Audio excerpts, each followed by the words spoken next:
What's up, everyone? My name is Hovik Arshaguni. We are here doing our first Q&A session because I've recently begun a YouTube series on understanding wokeness and postmodernism, origins, trajectories, where it could go, how it spread, and later down the road what some possible resistant actions could be. I decided to do a Q&A because in part 2 we dealt with some philosophical concepts, and they're abstract. Many people are not familiar with philosophy, and understandably it can be hard to wrap your mind around. So we're going to answer a few questions that came in today. If you do have questions, if you have conflicts, if you have opposing views, I encourage you to get in touch. We can discuss them. We can have a dialogue. Dialogue, from the Greek dia, meaning through, and logos, meaning reason or speech. Through reason or speech, we can share ideas and see where we agree, where we disagree. So I'm always open to that. Please do so. That being said, let's get started. So one of the questions that came in is, what type of class system did the frameworkers of postmodernism believe exists, if any? Where did they fit in a traditional class or caste system? So this word class is typically used in politics or economics, and it denotes one dimension typically through wealth or income of the different classes that exist in society. So one thing could be the lower class, middle class, upper class. You could think of them in a Marxist sense, the proletariat and the bourgeoisie, the working class and the owners of capital. But class is a way to distinguish between groups of different levels of wealth or ownership in society. So the postmodernists were certainly concerned with class. But if we can generalize this question to other dimensions of how the postmodernists viewed the system upholding certain groups and oppressing other groups, class was only one of these. So class is the wealth part, but the postmodernists were also concerned with race, how they perceived certain races to be upheld by the system and others to be oppressed. On sex, male and female, men and women. On sexual orientation, how one was heterosexuality may have been seen as normal, and homosexuality, the deviation. Other types of sexualities, the aberration, the deviation from the norm. So where class is just one axis, they were concerned about expanding this to different axes through which oppression or the power structure dominates. This has been expanded in postmodern activism to all sorts of different axes.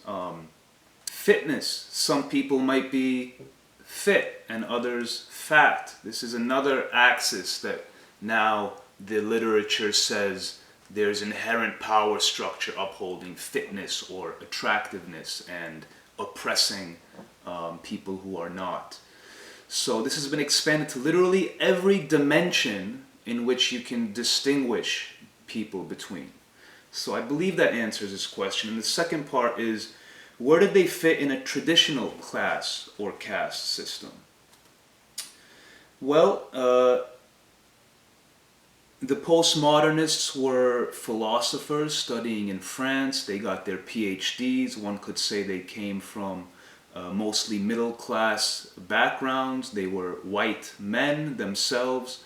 Foucault, I believe, was a homosexual.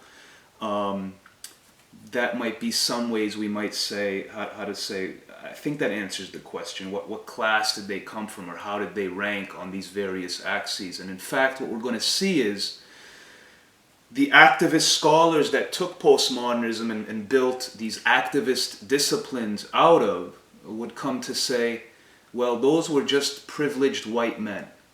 We believe in their ideas, but they didn't need to use it for activism. We're going to use these for activism because, we believe that there is this rampant oppression taking place, this power that dominates us.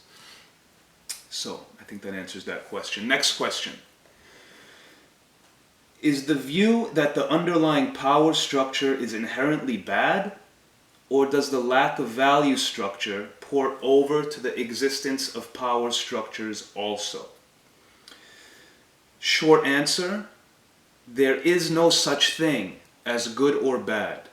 There is no such thing as true or false, or more true or false. There's no way to rank statements that attempt to to understand what is true from a postmodernist sense. This is why we're having this debate over 2 + 2 = 5, or does it equal 4? Even that statement is not some true statement from a postmodernist perspective. That statement is merely a subjective, cultural conclusion that we have come to. It's very plausible that another culture can come to a completely different conclusion about how numbers work or how math works. So long story short, the postmodernists believe there is no way to make any statement that is true and distinguish it from other statements that are false. There is no way to take up a moral position that it has the moral high ground to another position. Is killing good or bad? No way to say. If a culture arises in which killing is the goal of the entire civilization, the society, is that worse than another culture that doesn't say that? No. The postmodernist perspective is unable to distinguish between these two. They're all equally subjective. They're all equally subjective manifestations of the propaganda of the system. And I think this highlights, if I can expand from this question, a contradiction. I don't think. This is a contradiction in postmodernism, in which there are many. If our system is so bad and we want to disrupt it, how can we say that the next one that we build is going to be better? How can we even say it's bad if it's not possible to say something is good or bad? That's a major contradiction in postmodernism. And there's lots. There's no way to say if something is good or bad, but sexism and racism are bad. That's the postmodernist activist perspective. Yet the philosophy doesn't allow for such a statement. So yeah, hopefully that clarifies it. As we see examples of postmodernist thoughts and effects in social media, in companies and colleges, how have they been able to gain so much traction when seemingly a majority of our population would agree on the virtues of liberalism you presented in the video? It's a good question. The easy answer is that major academic departments are just completely compromised with this ideology. All of humanities, art, literary criticism, I shouldn't say all, but they are mostly dominated by this perspective. So when you are reading Shakespeare and analyzing it, the postmodern perspective is the widespread view that is taught in how to understand a piece of work. This has crept into sociology a lot. We're going to get into critical race theory, critical queer theory, and how these have grown from a postmodern perspective where nothing is true, biological truths are merely subjective, all sorts of truths are merely subjective. And yeah, you teach that for long enough, essentially indoctrinating people to look at the world this way, and you'll begin to see the effects of it. That's one way that it has spread. That's the easy answer. The harder answer is, how has a cluster of ideas propagated itself from brain to brain? Imagine it as a software program running. From brain to brain, pushing out the old software program. How does that work? Especially when basic what we might call evidence or scientific truths or moral positions that we want to hold contradict that? I think that's a difficult question to answer. Later on in this series, we're going to do a memetics analysis of what's going on. Memetics is the study of memes. Memes are the unit of culture as an idea. The same way genetics is the study of how genes propagate. Memetics is the study of how memes or ideas or meme clusters propagate. And this one is propagating without evidence being able to hold it back in any way. I think it's very interesting. We're going to have to look at what other adaptive benefits does holding this have. For example, if a new religion arises and it's spreading everywhere, and it's really dangerous to not join it, but it holds ideas that are contradictory to what you know and believe, it may be an adaptive benefit to join and agree to these ideas, even though they might not be truthful or they might not be good. That's something we'll get into down the road. How do postmodernists go about medical treatment? For example, if we have hundreds of years of scientific research to justify a certain treatment for an illness, would a postmodernist reject that treatment due to the notion that science or power has taught us to believe this is the correct treatment? They would get the treatment, I imagine, the same way they ride around in a car or they might fly on an airplane. They might view these things as being useful, but deep in the core of the ideology, they would not admit that they are necessarily true. At the heart of the thought process, they might say, well, is it possible this medicine is going to help my diabetes? Yes, it could be useful, but I cannot say that this is going to help me any more than I might travel to an indigenous culture and rely on prayer or a shaman or whatever that particular culture says is the right way to get healed.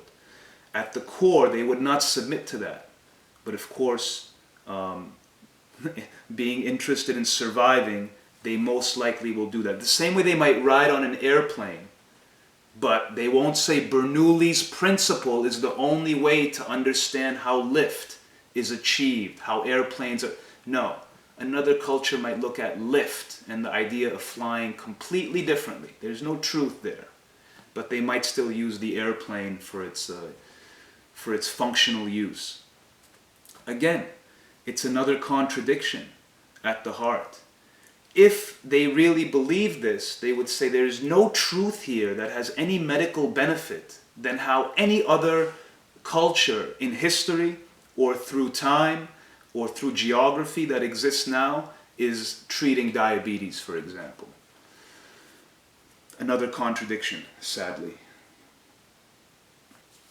The biggest question I have is, how can we have a meaningful discussion with postmodernists? I tried presenting facts, but they were dismissed for being the results of a corrupt system. Then I tried to use their own way of thinking, their own tactics against their messages, in order to show the holes and inconsistencies of what they're trying to achieve. But that too wasn't dismissed. All my discussions have usually ended with the person getting emotional, and it becomes a matter of who can speak the loudest to shut the other person out. This is a major problem because this is why it's virtually impossible to find any debates online or taking place about the postmodernist versus the perspective that values Enlightenment reasoning. There are virtually no debates. I was able to find one or two on YouTube, and in the Q&A, the postmodernist speaker, Thaddeus Russell from Columbia University, I believe, spent about 8 minutes trying to justify the position that he could not distinguish between the earth being flat and the earth being round. The point here though is they generally will not come out to debate. It's built into the postmodern philosophy and the viewpoint that debate is just another cultural meta-narrative that exists, and creates the myth that dialogue helps us understand each other or create progress. Dialogue is another white supremacist idea. Using logic and rational arguments is another white supremacist idea for them. And that's why they are loath to engage in it. It's quite disturbing. And because if groups or individuals can't have a dialogue, they will resort to violence to achieve their ends. So that's a very dangerous precedent that we are setting, but it's built into the system. Your debate, your logic, your dialogue, that's just a myth you've created to keep your power oppressing people. They don't believe that two individuals can speak and have a meaningful discussion. They don't even believe in the concept of the individual, because the way the power in the system works is on groups. The power operates on groups, upholding some and oppressing others. So they don't even believe in drilling down from a particular group into the individuals in that group. The individuals in that group don't even have anything useful to say, and why would they? Their brains are merely hard drives that have accepted the propaganda of the system, and therefore their mouths can only repeat and regurgitate this propaganda. So they're not interested in drilling down to the individual. They're primarily concerned with groups, and they believe that groups can't even speak the same language. They cannot communicate because they've essentially been brainwashed by the system or overwritten by the system in conflicting ways. Dialogue will not get to the bottom of that. And that is quickly becoming a self-fulfilling prophecy. They said dialogue has seemed to work. They claim it doesn't work. Now people are not using it because the philosophy says don't use it. This is a white supremacist idea that dialogue is a precursor to progress. And now it's a self-fulfilling prophecy because now we literally can't have conversations between groups, between individuals. So it's largely contributing to the polarization. How can we put an end to this woke culture in universities? It's an interesting question. I don't know. I'm trying, this is the idea, these are the concerns I'm grappling with now at the moment. I don't know what is the right way to do this, but I do know that it does need to be done. Because the teaching of subversive ideologies that are immune to rational criticism or scientific inquiry are very dangerous. And to some extent, the universities have been the engine that is, taking in human beings and pumping out adherents and people that see the world this way. So I believe the engine needs to be stopped. But now we're seeing this spread to the press, various government entities, some corporations are completely overtaken by this. So I think the heart of the matter is still the university, because these other institutions, the press, corporations, let's say, they have a primary purpose, and this is kind of an auxiliary ideology they've adopted. But the university, the primary purpose is to educate people, teach people how to think. Instead, what seems to be happening is we're teaching people what to think in the face of opposing evidence. So, again, I don't have an answer. This is something that we have to discuss. I don't know enough about how universities work in terms of funding. I don't know if a 20% cut in funding or not allowing government to provide debt for people that study these subversive ideas. I don't know how much that will starve the system, but I do believe that that is a worthwhile end goal. So my main devil's advocate question, which might be a little early stage right now, is how do you prove that there is such a thing as objective truth? This is an interesting question. And I think it's worth understanding how science works. Science actually does not tell us with 100% certainty what is true. Instead, science tells us what the least false ideas are. So what do I mean by that? Gravity, let's say. Science doesn't guarantee that the law of gravity is universally applicable everywhere in the universe all of the time. But it does say, when we want to understand objects with mass and their gravitational attraction, what we have put forth as our understanding of gravity is the least false idea that we know of so far.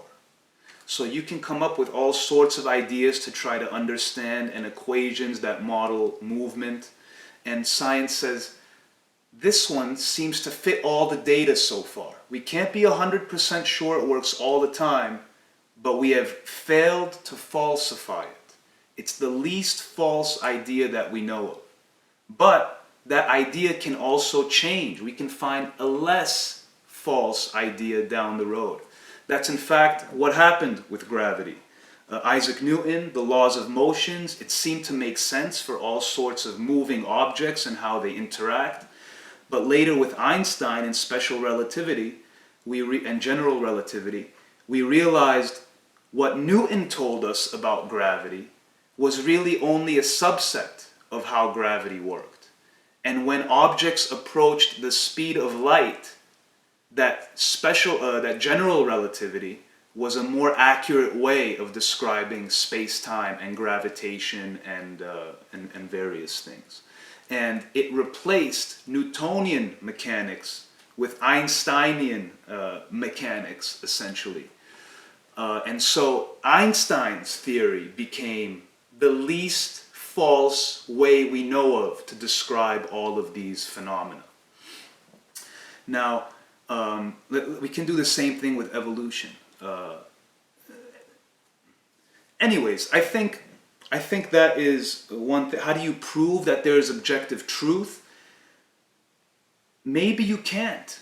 I'm not sure. I'm not so in depth with this philosophy to be able to make a statement one way or the other. But I know I can disagree with the postmodernists, because the postmodernists would say, well, you have one idea for gravity, they have a different one, this culture had a different one, thousands of years ago in Sumeria they had another one.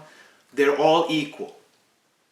But science is different. Science is saying, this one we think it's true, it's the least false so far, it certainly better describes gravitational phenomena better than these different ideas. But is it a concrete proof? Maybe not. But it does disagree with the postmodernists. It does rank them. It can make a judgment and say, this one is better than the rest. We might find another one later that explains even more phenomena that we're unable to falsify. A little bit hard to wrap your head around. That's about it for today. I know that these are complicated topics. I just want to stress, we don't want to stay in the realm of philosophy forever, but it's really important to understand that philosophical ideas do lay the groundwork for things that happen after. Every way our society is structured goes back to some thinker saying this is the right way to organize the world. These are good ideas. You know, democracy was written on paper as an idea long before it became a political truth, and a society was made that's structured around it. The same thing is happening now with this woke postmodern view. These are ideas. We're battling the ideas and grappling and trying to understand them in order to try to mitigate any unforeseen negative consequences down the road. Thank you for joining. Please do send in questions. I really, I love the engagement. I love what's happened so far. So yeah, keep it coming. It's open to everyone. Take care.